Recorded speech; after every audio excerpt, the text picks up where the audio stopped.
اور ان کو جینے کا حق ہے. انڈیا ان کا ملک ہے, وہاں وہ رہتے ہیں, وہاں ان کا جنم ہوا تھا, تو ان کو کوئی ملک دنیا کی طاقت ان کو وہاں سے نہیں لے جا سکتی. تو یہ بین الاقوامی سطح پہ اس کا احساس ہو گیا ہے. بین الاقوامی سطح پہ بھی انڈین آئسولیشن کا شکار ہوا ہے. بین الاقوامی سطح کے اوپر بھی بڑے بڑے لیڈروں نے, ایون امریکہ کے صدر نے جا کے انڈیا کے اندر کہا کہ پاکستان کے ساتھ ہم مطمئن ہیں اور ہم پاکستان کے ساتھ اپنی ڈیلنگ کریں گے, تو اس سے ان کو پریشانی.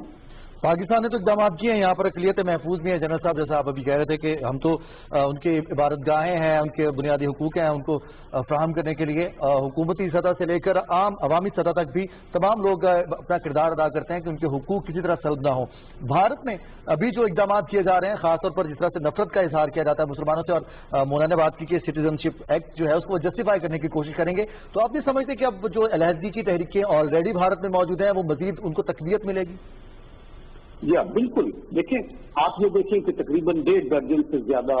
وہاں موومنٹ ہے آزادی کی. کشمیر والی سب سے آگے ہے. آسام کے اندر مسلمانوں کے ساتھ زیادتی ہو رہی ہے. خالصتان کا ایشو جو ہے ابھی بھی وہ چل رہا ہے. پوری دنیا کے اندر جو سکھ ہیں وہ خوش نہیں ہیں. ہم نے ان کے لیے یہ جو کھولا ہے کرتارپور والا مسئلہ, اس کے اوپر بھی انڈیا خوش نہیں ہے, ہندو خوش نہیں ہے, لیکن یہ ایک اچھا موو تھا جس کا ہم نے سب نے سپورٹ کیا, اور پاکستان کے اندر ہم نے ان کو یہ فیسلٹیز دی ہیں. اسی طرح میزورام کا مسئلہ ہے, تامل کا مسئلہ ہے, پھر ماؤسٹ ہیں, پھر نیکسلائٹس ہیں ان کی اپنی جو کنٹریز کے اندر ہے. یہ ساری چیزیں جو ہے گھن کی طرح کھائیں گے انڈیا کو,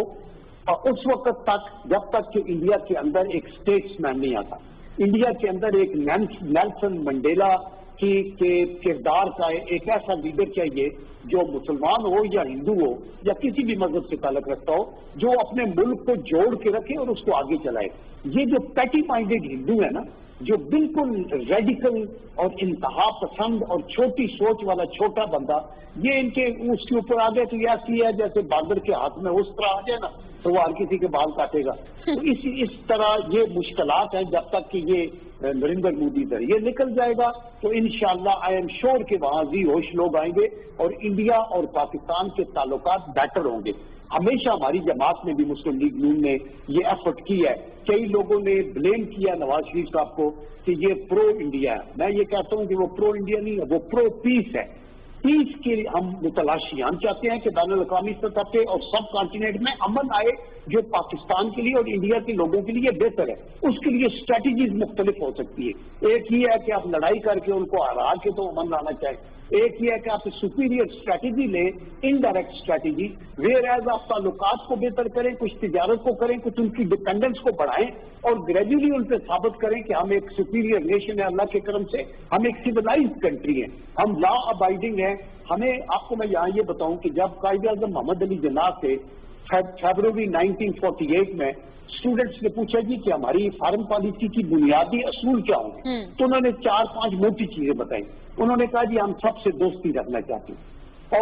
اور دوستی میں جب انہوں نے کوالیفائی کیا کہ لیبر سے اسپیشلی اور سپر پاورز کے ساتھ, دیکھو کتنے ویژنری بات تھی. نمبر 2 انہوں نے کہا ہم کسی کے خلاف جارحیت نہیں کرنا چاہتے, بالکل کسی سے صورت نہیں. نمبر 3 انہوں نے کہا ہم UN کے چارٹر کو ابائڈ بائی کریں گے. نمبر 4 انہوں نے کہا کہ انٹرنیشنل ریلیشنز میں ہم آنےسٹی اور فیئر پلے کو آگے لے کے آئیں گے. آج کل کی دنیا میں یہ کہا جاتا ہے کہ پالیٹکس یا ڈپلومیسی سب فراڈ ہے, جھوٹ بولو, غلط کرو, پرنسپل کو توڑو. انہوں نے کہا آنےسٹی اینڈ فیئر. اور لاسٹ بٹ ناٹ لیسٹ انہوں نے یہ کہا کہ ہم اوپریسڈ اور سپریسڈ نیشنز کے ساتھ کھڑے ہوں گے. دیٹ مینٹ کہ ہم کشمیریوں کے ساتھ کھڑے ہوں گے, ہم فلسطینیوں کے ساتھ کھڑے ہوں گے, ہم بین الاقوامی سطح پہ کوئی کرسچین ہے جو انڈر سپریسڈ ہیں یا ہندو ہیں یا سکھ ہیں یا کوئی بھی آبادی ایسی ہوگی تو ہم ان کے ساتھ کھڑے ہوں گے, کیونکہ یہ یونائٹڈ نیشن کے چارٹر کا حصہ ہے. تو آج بھی پاکستان کی وہی پالیسی ہے. ہمیں مختلف اچھی حکمت عملی اپنا کے یہ کوشش کرنی چاہیے کہ ہم پرووک نہ ہوں, ہماری پرو ایکٹیو ڈپلومیسی ہو, ایک اسٹرانگ ایکسٹیریئر منوور ہو, ہم دنیا کے اندر اپنے دوست پیدا کریں. بہت سے ملک جو افریقن کانٹیننٹ کے ہیں ان کے ووٹس ہیں یونائٹڈ نیشن کے اندر, ہمارا ادھر دھیان ہی نہیں ہوتا, ہم P5 کنٹری کے آگے پیچھے پھرتے رہتے ہیں. ہم ان کے اندر جا کے اپنے ووٹس بنائیں اور یونائٹڈ نیشن کے اندر پریشر ڈیولپ کریں. انڈیا جو ہے اس میں اسی دنیا میں رہنا ہے اور کرنی ہے اور اس کے ایمبیشن بڑے آئی ہیں, تو جب اس کو آئسولیشن ہوگی تو یہ اپنے پاؤں پہ آ جائے. سر یہ آخر میں فرمائیے گا کہ کرتارپور کے حوالے سے بھارت کوئی موقع نہیں چھوڑتا، کیونکہ آپ نے جیسے خود ہی بتایا ہے، فرمایا ہے آپ نے کہ وہ اس چیز کو اس سے بالکل بھی خوش نہیں تھے، بلکہ نالاں تھے کہ کرتارپور راہداری منصوبہ ہم نے الحمدللہ شروع کر لیا اور اتنی کامیابی سے وہ جاری ہے۔ پھر اب یہ کہ اسی دن جب یہ ایودھیا ورڈکٹ آیا، یہ وہ دن تھا جب کرتارپور ایک طرف پاکستان میں ہم کرتارپور راہداری انوگریٹ کر رہے تھے، وہاں پر بابری مسجد کے اوپر انہوں نے ایودھیا مندر کا باقاعدہ فیصلہ ان کی سپریم کورٹ نے دیا تھا۔ یہ بتائیے گا ابھی ریسنٹلی جب ہم نے دیکھا کہ ڈومز گرے کرتارپور میں، تو اس کو بڑا ایک انہوں نے پروپیگنڈا کا ٹول بنا کر استعمال کرنے کی کوشش کی بھارت نے کہ یہ دیکھیں یہ ڈومز گر گئے ہیں اور بڑی زیادتی ہوئی ہے، ہم نے ود ان 24 آورز وہ تمام سٹرکچرز اریکٹ کیے۔ یہ فرمائیے گا آپ یہ ریزالو اور یہ کمپیریزن کیسا دیکھتے ہیں، اور اگر یہ اتنا ہی واضح کمپیریزن ہے جیسا آپ خود فرما رہے ہیں، تو بین الاقوامی دنیا اس پہ کب کام دھرے گی؟ دیکھیے بین الاقوامی دنیا کا کام کرنے کا دار و مدار ہماری ڈپلومیسی کے اوپر ہے، ہماری ایک پرو ایکٹیو ایک ایفرٹ ہونی چاہیے۔ ہم نے مختلف ملکوں میں ایسے ہی بھیج دیتے ہیں سفیر، ہمیں یہ دیکھنا چاہیے کہ کون سے خطے کے لیے کون سا بندہ زیادہ مؤثر ہوگا اور کس کا کتنا بیک گراؤنڈ ہے اور کیسے وہ افیکٹولی آگے چل سکتا ہے۔ رائٹ سر، تو یعنی ڈپلومیسی کے ذریعے ہم اس چیز کو کر سکتے ہیں۔ Thank you so much general صاحب، آپ نے بہت تفصیلی طور پہ کمپریہنسولی ہم سے بات کی۔ ناظرین، سینیٹر جنرل عبدالقیوم ہمارے ساتھ تھے، اور ابھی ہمارے ساتھ ڈاکٹر رمیش کمار ہیں، آپ ممبر قومی اسمبلی پاکستان تحریک انصاف سے، اور ان تمام معاملات کو ونس اگین بڑی گہری نگاہ سے دیکھتے ہیں، تو آپ سے بھی بات کرتے چلتے ہیں۔ جی السلام علیکم رمیش صاحب، شکریہ آپ نے ہمارے لیے وقت نکالا۔ Always welcome. جزاک اللہ sir, honoured always to host you. یہ فرمائیے گا کہ ابھی ہم لوگ بات کر رہے ہیں ایک تو کورونا وائرس کے حوالے سے پاکستان کے طرف جو میجرز ہیں وہ تو اپنی جگہ ہم نے اس پہ ایٹ لینتھ بہت دفعہ بات کی، اب ہم ساتھ ساتھ اسی تناظر میں یہ ڈسکس کرنا چاہتے ہیں کہ بھارت میں کیوں آخر اس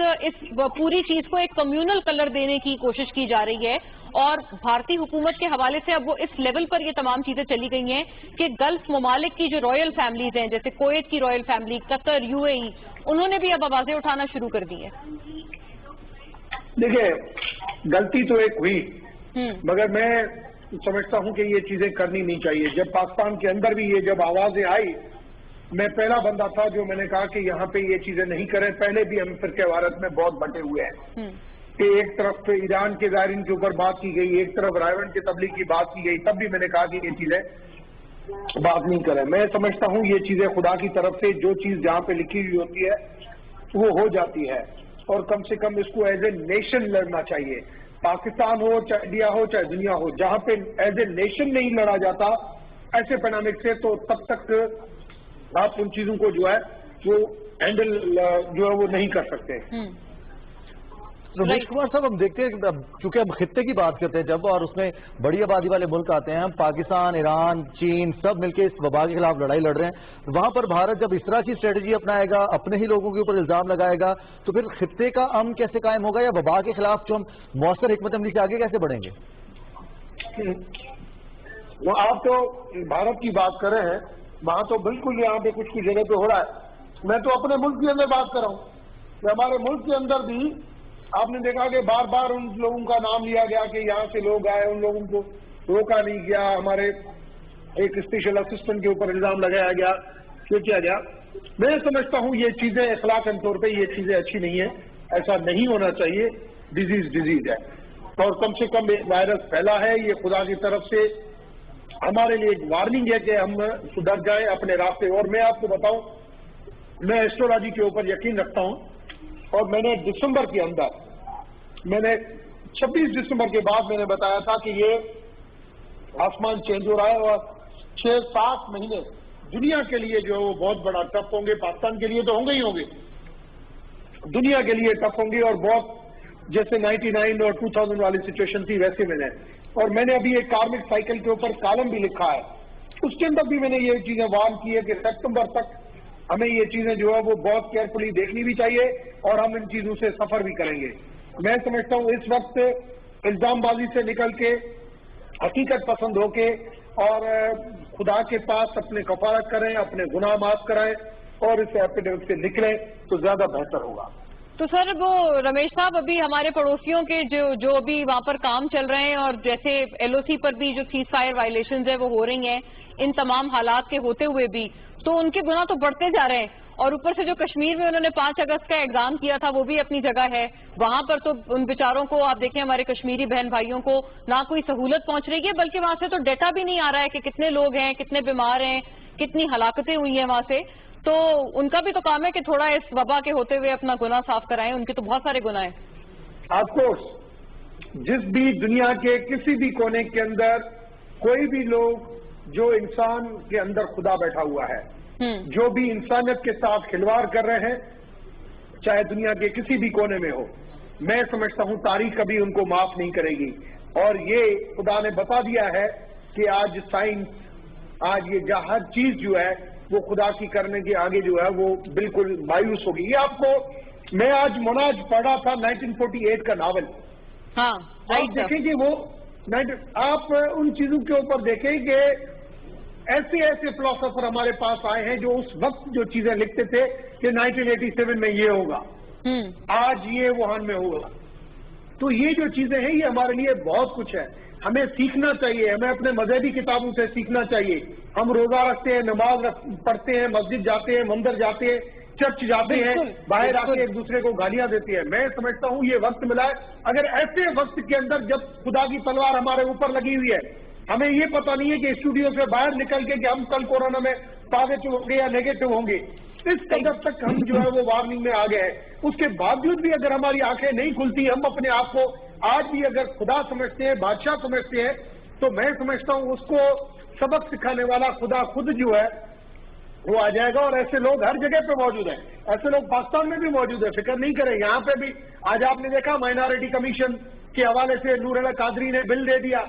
کہ میں چیئرمین بنوں، ارے کمیشن مائنارٹی کی بن رہی ہے، آپ کیسے بول رہے ہو؟ تو ہر جگہ پہ ایسے مائنارٹیز کے ساتھ ہوتے ہیں، میں سمجھتا ہوں ایسے نہیں ہونا چاہیے اور ان چیزوں کو بھرپور مذمت کرنی چاہیے۔ دنیا کے اندر وہ لوگ کوئی شک نہیں ایکٹیوسٹ ہیں وہ اس کے لیے آواز، یہ ایک موقع ہے کہ ہم اپنے آپ کو دیکھیں اور انٹروسپیکٹ کریں اپنے اعمال پہ۔ جی بہت شکریہ ڈاکٹر رمیش کمار، بلکہ ڈاکٹر صاحب نے تو بڑی ایک انٹرسٹنگ بات یہ بھی کہی کہ وہ کہہ رہے ہیں انہوں نے پہلے ہی فورس ہی کر لیا تھا، وقت کی کمی ہے، ورنہ رضوان ہم ان سے پوچھتے کہ اگر انہوں نے آنا فورس ہی کر لیا تھا تو اس کا جانا بھی فورس ہی کر کے مونا، اور انٹرسٹنگلی جو جس چیز کے حوالے سے ڈاکٹر صاحب بات کر رہے تھے، پاکستان میں تو اس حوالے سے سینسس ہو چکا ہے، جو زائرین کے حوالے سے بات ہوئی یا پھر تبلیغی جماعت کے حوالے سے یا کسی بھی فقہ کے حوالے سے بات ہوئی تو اس کے اوپر تو تمام علماء کے ساتھ وزیر اعظم نے ان سے مشاورت کی، صدر مملکت نے ان کے ساتھ متفقہ طور پر اعلامیہ جاری کیا کہ ہم اپنی عبادات کو کیسے جاری رکھ سکتے ہیں، اور یہ صرف مساجد یا جو صرف مسلمانوں کی عبادت گاہیں نہیں بلکہ تمام عبادت گاہوں کے اوپر یہ لاگو ہے کہ وہاں پر کون کون سے میجرز لینے ہیں تاکہ ہم اس وبا کو اپنی عبادت گاہوں کو ہم محفوظ رکھ سکیں اور ہماری عبادت گاہیں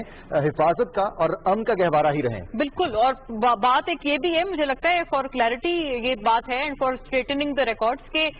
کبھی بھی یہ اعتراض نہیں ہوا ناظرین کہ کوئی زائرین آ رہے ہیں تو ایک خصوص ہم کسی کو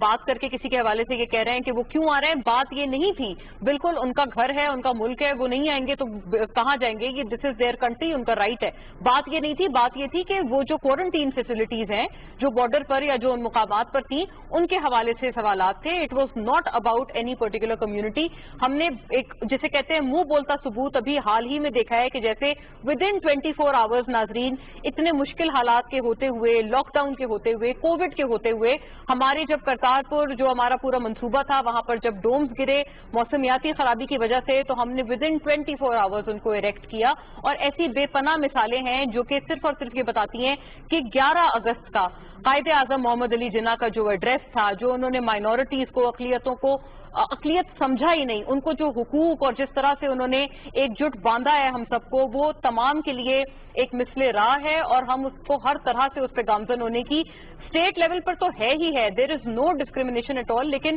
اپنے ایون سماجی لیول پر ہم اسی طرح سے اس عزم پر کوش آئیں۔ اور مونا اب دیکھیے آپ نے بات کی کرتارپور کی، تو اس سے پہلے جو احساس ایمرجنسی کیش پروگرام جس کا آغاز ہوا تو اس میں پاکستانی شناختی کارڈ ہولڈر کس نسل سے اس کا تعلق ہے، کس مذہب سے ہے، کس خطے سے ہے،